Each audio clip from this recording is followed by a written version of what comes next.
예수님의 비유 16번째 시간인데요. 오늘 비유가 마지막입니다. 제가 그 이상으로 이렇게 찾아봤더니 대부분의 비유들이 반복되고 메시지들이 비슷해서 오늘 비유를 마지막으로 예수님의 비유는 이제 마무리가 될 것입니다. 그 예수님의 비유 가운데 두 가지가 나오거든요. 첫 번째는 예수님께서 양의 목자라 이렇게 하시는 장면이 하나 나오고, 양의 목자라는 비유를 하셨음에도 불구하고 그 청중들이 이해하지 못합니다. 청중이라 하면 그 당시에 이제 바리새인들이었는데, 이 바리새인들이 알아듣지 못하니까 예수님께서 나는 양의 문이다 라는 비유를 통하여서 다시 한번 그들에게 예수님께서 전하고자 하시는 말씀을 하십니다. 그래서 오늘 이 비유에 대해서 말씀을 나누도록 하겠습니다. 지금 어떤 상황이냐 하면 이 9장에서 예수님께서 맹인을 고쳐주십니다. 맹인을 고치는 것이 무엇이 문제인가? 안식일에 이제 고쳐서 바리새인들과 갈등을 빚게 된 것입니다. 왜 굳이 안식일에 맹인을 고치는가에 대한 부분 때문에 갈등을 하게 되고, 그때 예수님께서 이런 말씀을 하세요. 9장 39절에 보면 예수께서 이르시되 내가 심판하러 이 세상에 왔으니 보지 못하는 자들은 보게 하고 보는 자들은 맹인이 되게 하려 함이라 하시니, 예수님께서 그들에게 뭐라고 말씀하시냐면 내가 심판하러 세상에 왔는데 보지 못하는 자들은 보게 하고 보는 자들은 맹인이 되게 하려 함이라.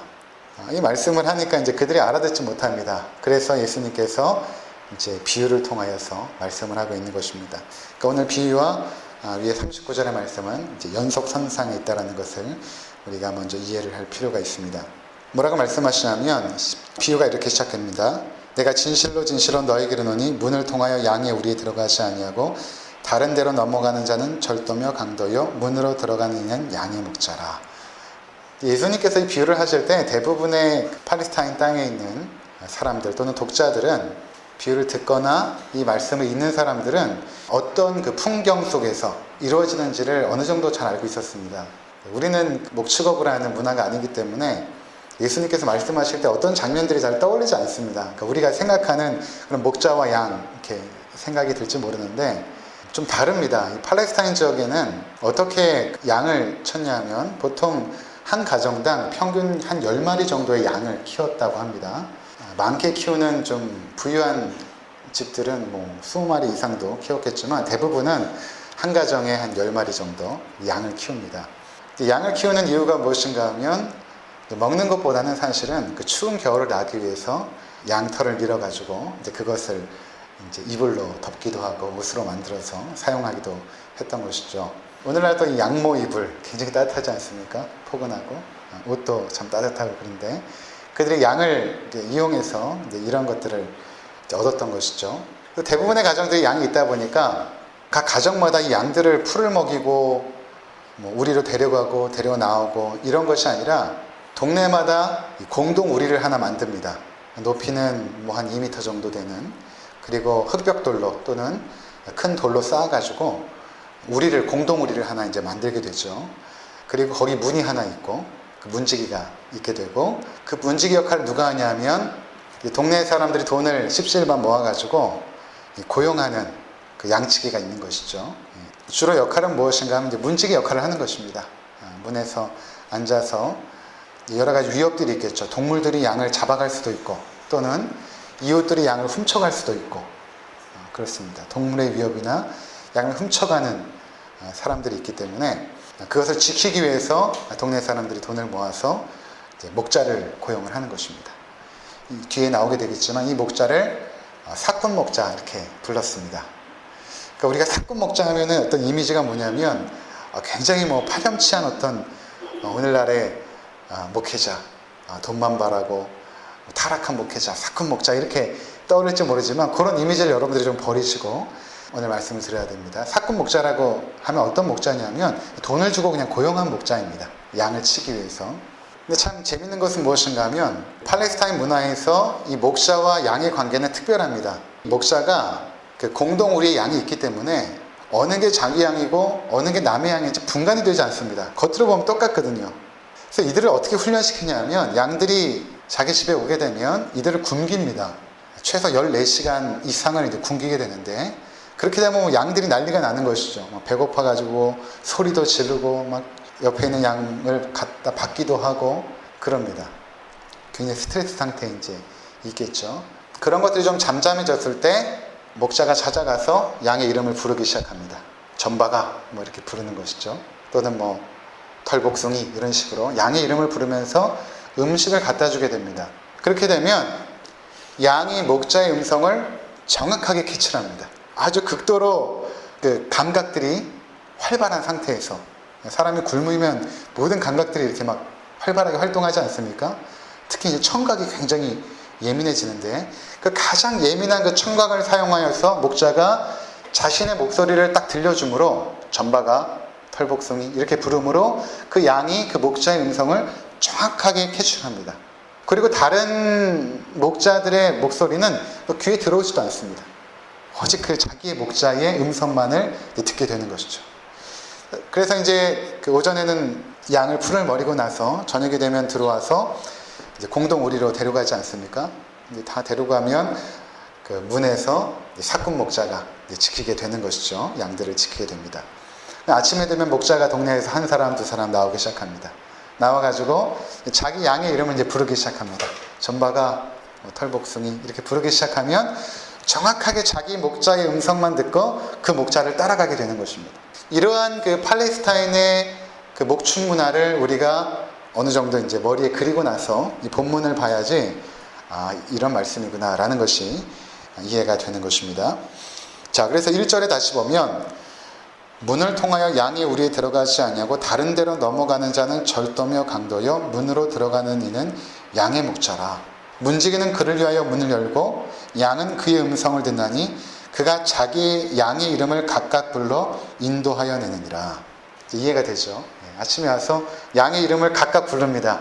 그러면 양들이 따라가게 되죠. 그러면 4절에 보니까 자기 양을 다 내놓은 후에 앞서가면 양들이 그의 음성을 아는 거로 따라오되 타인의 음성은 알지 못하는 거로 타인을 따르지 아니하고 도리어 도망하느니라. 예수께서 이 비유로 그들에게 말씀하셨으나 그들은 그가 하신 말씀이 무엇인지 알지 못하니라. 자, 이제 어느 정도 이제 이해가 될 것입니다. 그림이. 자, 그렇다면 예수님께서 이 비유를 왜 들으셨는가? 첫 번째 보면 목자가 자기 양의 이름을 각각 부른다라고 말하고 있습니다. 그러니까 목자에게는 자기 양이 있다라는 것입니다. 자기 양이 있다. 우리가 잘 아는 것처럼 여기서 목자는 예수님을 말하죠. 예수님에게는 자신의 양이 있습니다. 굉장히 중요한 사실입니다. 마태복음 1장 21절에 보면 예수님께서 이 땅에 오신 것이 자기 백성을 구원하기 위해 오셨다 이렇게 말씀하고 있습니다. 자기 백성.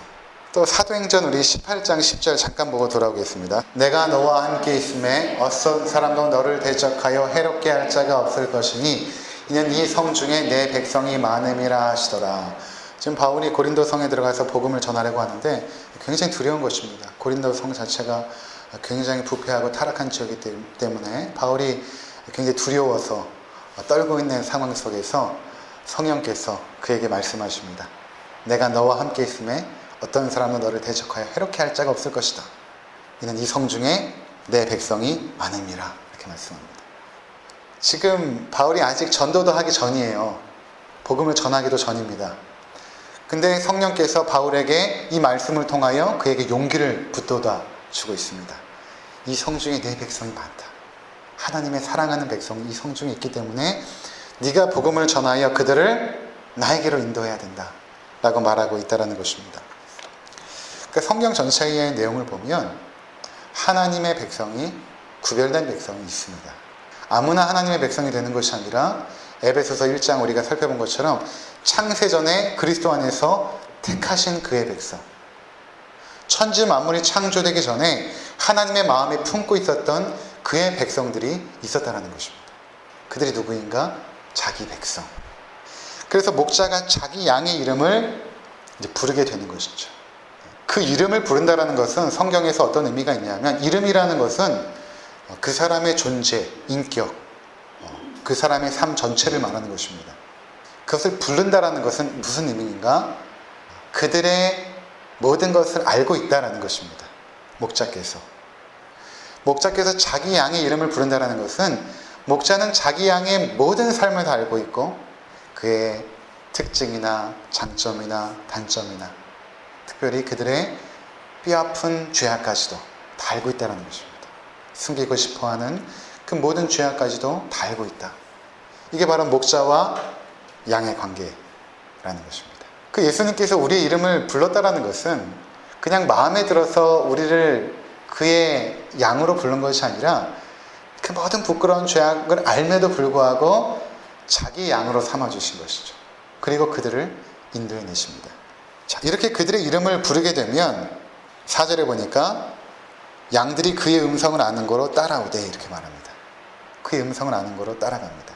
자, 여러분 우리가 사실 하나님 앞에 이렇게 나오게 된 것이 내가 하나님을 믿고 싶어서 나오게 된 것이 아닙니다.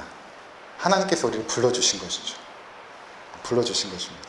주님께서 우리 이름을 부르실 때 우리가 여러분들은 어떻게 기억할지 모르겠지만 우리의 인생의 여정 속에서 그분의 부르심에 끌려 나온 것입니다. 저절로 끌려 나온 것입니다. 로마서 8장 30절에도 이렇게 말하지 않습니까? 우리를 부르시고 그리고 그 부르신 자들을 의롭게 하시고 의롭게 하신 자들을 영원롭게 하신다. 먼저 우리를 부르는 것으로부터 그분과의 관계가 시작이 되어지는 건 아니겠습니까? 우리 이름을 부르시고 우리를 그분의 자녀로 그분의 양으로 삼아주신 주님. 그래서 우리가 그분의 음성을 압니다. 어떻게 아는가? 그분의 자녀들이기 때문에 우리 인생 가운데 어떠한 순간 속에서 주의 복음이 들려졌을 때 그 복음에 반응하는 사람이 있고 반응하지 않는 사람이 있는데 우리는 그 복음에 반응한 것이죠. 어떻게 반응했는가? 그분의 양이기 때문에 반응이 된 것입니다. 이 자리에 수천 명이 있는데 그 수천 명 앞에서 제가 똑같은 복음을 전해도 그 복음에 반응하여 주 앞에 나오는 자들이 있고 또 그렇지 않은 자들이 있습니다. 그렇다면 그 차이가 과연 무엇일까? 선택받은 하나님의 자녀들, 하나님의 양들, 그리스도의 양들은 그 복음이 들려졌을 때 성령께서 역사하사 그 귀를 열어주시고 마음을 열어주어서 그 복음에 반응하게 하십니다. 그래서 여러분들이 복음에 반응하여 이 앞에 나왔다고 한다면 다른 의미로 하면 내가 주님의 양인 것입니다. 그 증거가 되는 것입니다. 내가 주님의 양이구나. 이 말씀을 왜 하셨냐면 지금 예수님께서 맹인의 눈을 뜨게 하시고 하나님 나라의 복음을 증거하시는데 특별히 맹인의 눈을 뜨게 안식일에 띄게 하였다는 것은 어떤 의미가 있냐면 안식일이라는 것은 한마디로 안식하는 날입니다. 근데 그 안식일에 맹인이 있었다는 것은 안식할 수 없는 우리 인간 존재의 상태를 말하는 것이죠. 영적으로 어두워져서 물론 주님께서는 육신적으로 어두운 자를 눈을 뜨게 하였지만 영적인 의미가 담겨져 있는 것이죠. 그 안식일에 쉬지 못하고 그 죄악의 결과물로 인하여서 고통당하고 있는 우리 인생, 영적으로 어두워져서 하나님의 아들을 알아보지 못하는 그 어두운 인생들에게 찾아오셔서 그 눈을 뜨게 하심으로 하나님 나라를 보게 하신 그 놀라운 사건을 예수님께서 안식일에 하신 것입니다. 즉 참다운 안식이 누구를 통하여 실현이 되는가? 예수 그리스도를 통하여 실현이 될 것이다 라는 것을 9장에 보여주셨는데 이 사건 속에서 바리새인들은 그것을 이해하지도 못하고 알아듣지도 못하죠. 왜 그러는가? 왜 알아듣지 못하고 예수 그리스도께서 하나님의 아들이심을 왜 보지 못했는가? 그들은 주님의 양이 아닌 것입니다. 주님의 양이 아닌 것입니다. 그러면 이런 질문을 할 수 있습니다. 그럼 세상에 주님의 양이 있고 주님의 양이 아닌 사람이 있다면 우리가 무엇 때문에 굳이 열심히 전도하고 그들을 위하여 기도할 필요가 있는가? 어차피 주님의 양이 아니라면 우리가 아무리 기도해도 그들이 돌이키지 않을 것이고 아무리 우리가 복음을 전해도 돌이키지 않을 것인데 무엇 때문에 우리가 복음을 전해야 될 것인가? 그런 의문이 들지 않습니까? 우리 어머니는 이제 돌아가실 때가 다 되었는데도 아직까지도 주님을 영접하지 않고 있어요. 주님의 양이 아닌가 봐요. 이렇게 그냥 단정 짓고 더 이상 우리가 기도하지 않고 복음을 전하지 않아도 될까요? 그렇지 않은 것입니다. 왜냐하면 아까 우리가 사도행전에서 본 것처럼 아직 바울이 복음을 전하기 전입니다. 고린도성에 복음을 전하기 전인데 성령께서 이 성 중에 내 백성이 많음이라. 무슨 의미입니까? 하나님께서 역사하시면 전혀 인간의 노력과 의지를 사용하지 않고도 하나님의 백성이 되는 역사들이 일어난다는 것입니다. 그때가 언제인지 알지 못하기 때문에 네가 담대하게 복음을 증거하라 라고 하신 말씀이죠. 주님의 양이 있고 주님의 양이 아닌 존재들이 있다는 것은 복음을 증거하지 못하게 만드는 것이 아니라 오히려 복음을 증거하게 만듭니다. 나는 이렇게 어눌하고 지혜도 없는데 주님께서 그에게 어루만지시면 어떤 순간에도 내가 증거했던 복음이 그 씨앗이 열매를 맺게 된다는 것입니다. 어느 순간인지 알지 못하지만 이 성중에 내 백성이 많음이라 네가 복음을 담대히 전하라 했던 것처럼 그분이 하나님의 선택된 백성인지 아닌지 모르기 때문에 우리는 더욱더 부지런히 복음을 전해야 되는 것이죠. 그래서 이 10장의 비유가 어떻게 마무리가 되냐면 10장 16절에 보면 이렇게 마무리가 됩니다. 또 이 우리에 들지 아니한 다른 양들이 내게 있어 내가 인도하여야 할 터이니 그들도 내 음성을 듣고 한 무리가 되어 한 목자에게 있으리라. 이 우리에 있는 양들이 있지만 아직까지도 우리 바깥에서 헤매고 있는 나의 양들이 있다는 것입니다. 그래서 예수님께서는 그들을 내가 인도하여야겠다. 나의 양이 있다는 것은 오히려 우리가 복음을 증거하고 그들을 위하여 기도하게 되는 원동력이 되는 것입니다. 힘을 주는 것이죠. 어느 순간 그들이 저 강박했던 저분이 주님께서 손대시면 그 복음에 반응하여 돌아올 것이다. 그러니 내가 저들에게 더 담대하게 복음을 증거해야겠다. 우리 친인척 중에 그런 분들이 있지 않습니까? 저분은 절대 믿을 분이 아니야. 그렇게 우리가 포기할 수 없는 것이 그들이 우리 바깥에 있는 주님의 양일 수 있다는 것입니다. 구원은 우리가 하는 것이 아니라 보좌 앉으신 우리 하나님과 어린 양께 그 구원이 달려있기 때문에 우리가 함부로 판단할 수가 없는 것입니다. 우리가 해야 될 일은 계속해서 복음을 증거하고 그들을 위하여 기도하는 것입니다. 제가 이번 수련회 때 장로님 간증 들으면서 참 은혜를 받았는데 저는 장로님이 공부를 많이 하신 분이시니까 성경을 읽고 성경 공부를 하고 이러면서 믿음이 이렇게 세워진 줄 알았는데 그것이 아니라 중고등학교 때 캠프에 가가지고 수련회 가가지고 친구들이 연극하는 거 보고 십자가에 달린 예수 그리스도를 연극하는데 거기서 마음이 열리고 그 계곡에 가서 펑펑 울면서 눈물 콧물 쏟으면서 영접하는, 저는 그렇게 예수님을 영접한 경우는 처음 봤어요. 그 연극을 보면서 이렇게 주님을 믿게 되는, 어떤 식으로 하나님께서 우리를 부르실지 알지 못하는 것이죠. 그러니까 때를 얻든지 못 얻든지 항상 복음을 증거하는 데 힘써야 되는 것입니다. 어떻게 하나님께서 역사할지 알지 못하니까, 어떤 자들이 주님의 양인지 알지 못하기 때문에 그런 것입니다. 그렇게 주님의 음성이 들려질 때 그 음성이 오늘날 어떻게 들려집니까? 바로 우리를 통하여 주의 음성이 선포가 되어지는 것입니다. 오늘날 우리가 주의 말씀을 가지고 세상에 나가서 증거할 때에 그 말씀이 역사하여 반응하는 주님의 양들이 돌아오는 것이죠. 자, 그 음성을 듣게 되면 그의 음성을 아는 거로 따라오되 이렇게 말합니다. 목자를 따라갑니다. 목자를 따라갑니다. 이 그림이 참 중요합니다. 제가 뉴질랜드에 있을 때 거기도 양이 엄청 많아요. 다니는 데마다 양입니다. 처음에는 너무 아름다웠는데 나중에는 그 풍광을 보아도 그냥 밋밋합니다. 근데 거기에는 워낙 양이 많으니까 어떻게 하냐면 그 목자가 개 2마리를 풀고 호각을 탁 풀면 그 개 2마리가 양들을 아주 기가 막히게 봅니다. 쫙 뒤에서 몰아가지고 우리를 탁 집어넣는데 그 보기만 해도 굉장히 멋져요. 어떻게 저렇게 양을 몰 수가 있는가. 근데 이 팔레스타인 쪽에서는 양을 그렇게 인도하지 않고 목자가 그의 이름을 부르고 지팡이 하나 딱 짚고 쭉 갑니다. 가면 그 양들이 그 목자의 뒤를 따라서 절절절절절 이제 쫓아가게 되는 것입니다. 지금 이 그림을 지금 보여주고 있는 것이거든요. 이게 시편 23편의 배경이 되기도 하죠. 여호와가 나의 목자시니 내가 부족함이 없으리로다 하면서 시편 23편이 진행되지 않습니까? 목자가 쭉 가게 되면 양들이 이제 따라갑니다. 그리고 목자가 가는 곳으로 가죠. 근데 시편 23편에 보면 목자가 푸른 초장과 쉴만한 물가로 이렇게 쭉 양들을 데려가지 않습니까? 당연한 것입니다. 그런데 우리가 이해되지 않는 것은 그렇게 양들이 졸졸졸 따라가는데 목자가 어디로 인도하냐면 사망의 음침한 골짜기로 인도한다라는 것입니다. 그렇다면 왜 우리의 선하신 목자께서는 우리를 사망의 음침한 골짜기로 인도하는가? 여러분, 우리 인생에도 그런 시간들이 있지 않습니까? 고난의 때가 찾아옵니다. 내 힘과 내 지혜와 능력으로 헤쳐나가지 못하는 어려운 순간들, 경제적인 문제, 또 인간관계의 문제들, 또 가족 간의 여러 가지 다툼의 문제들, 이런 여러 가지 삶의 아픔들과 갈등들이 우리 삶에 있습니다. 근데 우리가 주님을 배반한 것이 아니라 나름대로 성실하게 주님을 따라서 한 발자국 한 발자국 따라가는데 사망의 음침한 골짜기가 덜컥 나타난 것입니다. 그럼 우리가 이해할 수가 없는 것이죠. 주님께서 과연 선한 목자가 되시는가? 주님이 과연 선한 목자라면 내 삶의 푸른 초장과 쉴만한 물가, 나의 삶이 형통하고 나의 삶이 강건해야 될 터인데 왜 이런 험악한 시간들을 우리에게 허락하셨을까? 이건 도대체 무엇일까? 이 광경도 제가 뉴질랜드에서 직접 본 곳입니다. 이렇게 보면은 굉장히 가파른 산에 양들이 이렇게 있습니다. 제가 이제 좀 남쪽 지방에서 한 6개월 정도 살 때가 있었는데 테마타 피크라는 아주 이렇게 높은 산이 있어요. 거기에 차를 타고 이제 올라가게 되면 거기 이제 남산처럼 이렇게 밑을 내려다보는 전경이 있는데 그 위에서 이렇게 내려다보고 있는데 그 주변에 양들이 있는데 굉장히 가파른 절벽에 양들이 이렇게 서 있는 거예요. 한 발만 잘못 디뎌도 굴러 떨어지는. 왜 양들이 저기에 있을까?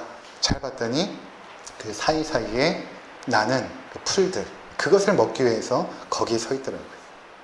보통 사망의 음침한 골짜기에 자라는 그 풀들이 양들의 면역력을 강화시키는 아주 영양가 있는 풀들이 자란다고 합니다. 일반 그냥 잔디가 아니라 아주 영양가 있는 그 풀들은 그 사망의 음침한 골짜기에만 자란다고 합니다.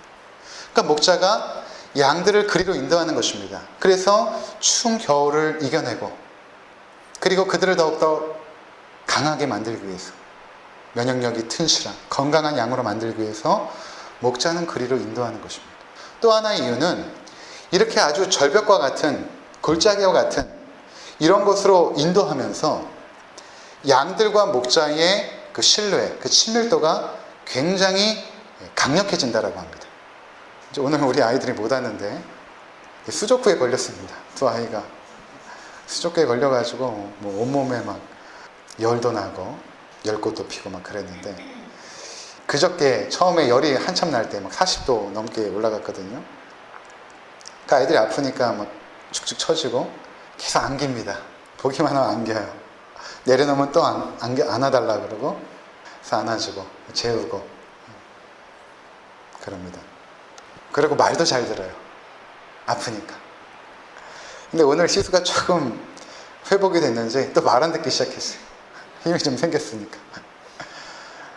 제가 뭘 느꼈냐면 우리의 인생의 아픔의 순간에 하나님을 붙잡게 되어 있습니다. 하나님을 의지하게 되어 있어요. 그리고 하나님을 굳게 붙잡으면서 하나님의 그 신실하심을 경험하게 됩니다. 나를 붙드시고 나를 인도하시는 그 하나님의 그 신실한 사랑을 아주 깊게 체험하게 되죠. 그게 그냥 푸른 초장과 쉴만한 물가에서는 감사와 기쁨뿐인데 오히려 사망의 음침한 골짜기를 목자를 따라 걸어가는 동안에 때로는 다리도 다치고 때로는 넘어져서 뒹굴기도 하겠지만 그 속에서 목자를 향한 그 신뢰 그리고 목자가 양을 향한 그 사랑 나를 지켜주시는 그 든든한 그 반석 같은 그 목자의 능력 이것을 경험하게 되는 것입니다. 그리고 그 사망의 음침한 골짜기에서 먹게 되는 그 양질의 좋은 건강한 음식들. 그래서 여러분 목자가 우리를 그렇게 인도하시는 것입니다. 사망의 음침한 골짜기로 인도하기도 하고 또 푸른 초장과 쉴만한 물가로 인도하기도 하는 것이죠. 이곳에 계신 분들 중에 어떤 분들은 푸른 초장에 있는 분도 있을 것이고 어떤 분은 사망의 음침한 골짜기로 주님을 따라 함께 걷고 있는 분도 계실지 모릅니다. 이러한 일들이 우리 삶에 반복되면서 우리를 하나님의 사람으로 점점 견고하게 만들어 가시죠. 늘 푸른 초장만 있으면 우리는 교만해집니다.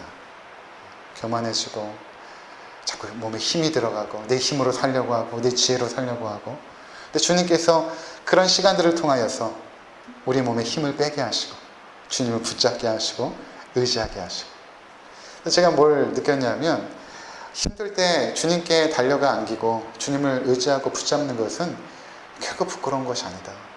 주님께 살려달라고 배달리고 애원하고 간청하고 그분의 발 앞에 무릎 꿇고 하는 것은 결코 부끄러운 일이 아니다.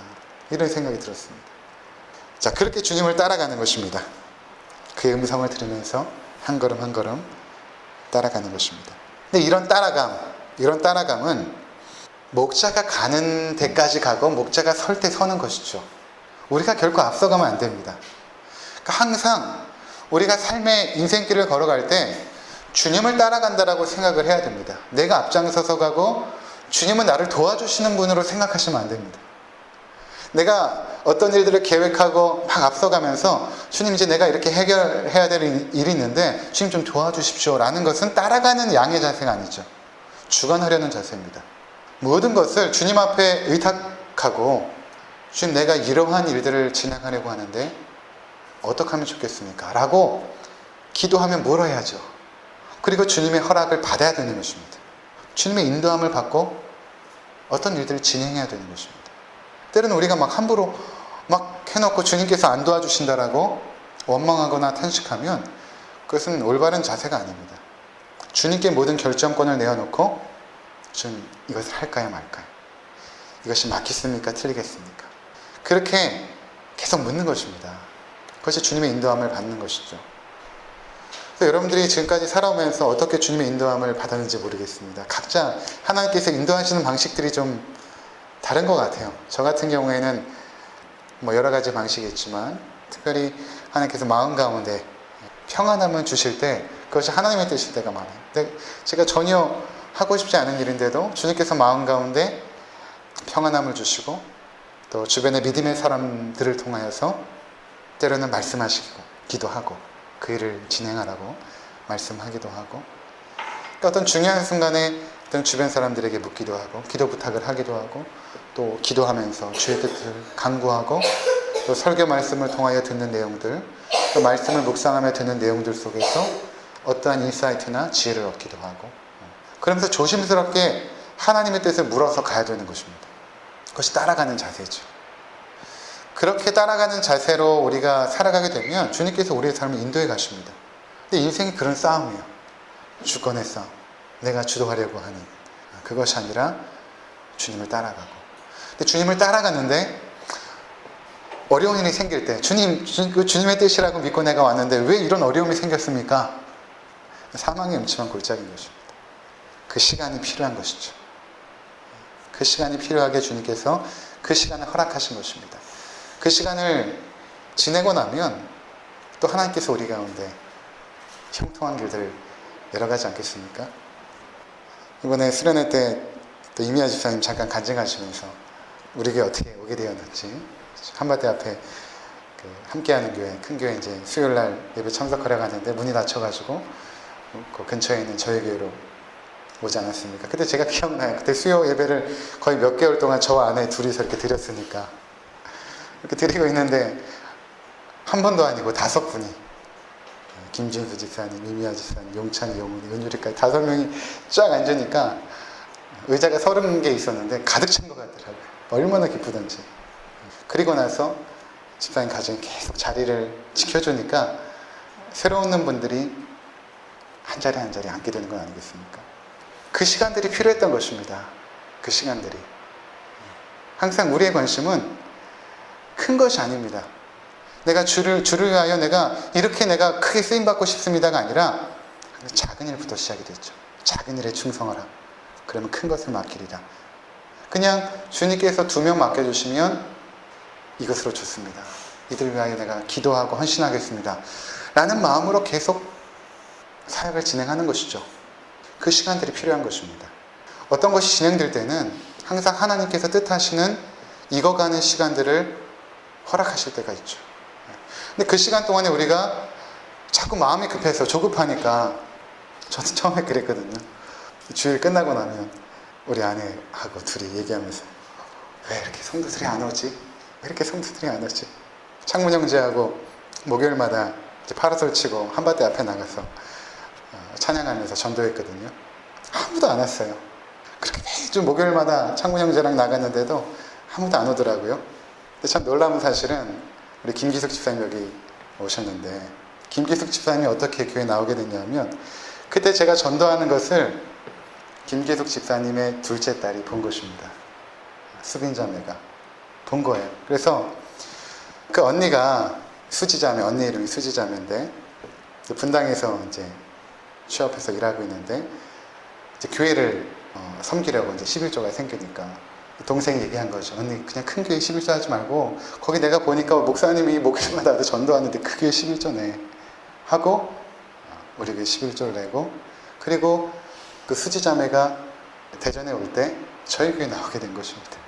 이제 올 때마다니까 뭐 1년에 한 번, 두 번 정도 오시고, 그리고 나서 김기숙 집사님 가정이 보령에 있다가 대전으로 7월달에 이사 오시면서 인터넷을 검색하니까 저희 교회가 한밭대에서 온 거예요.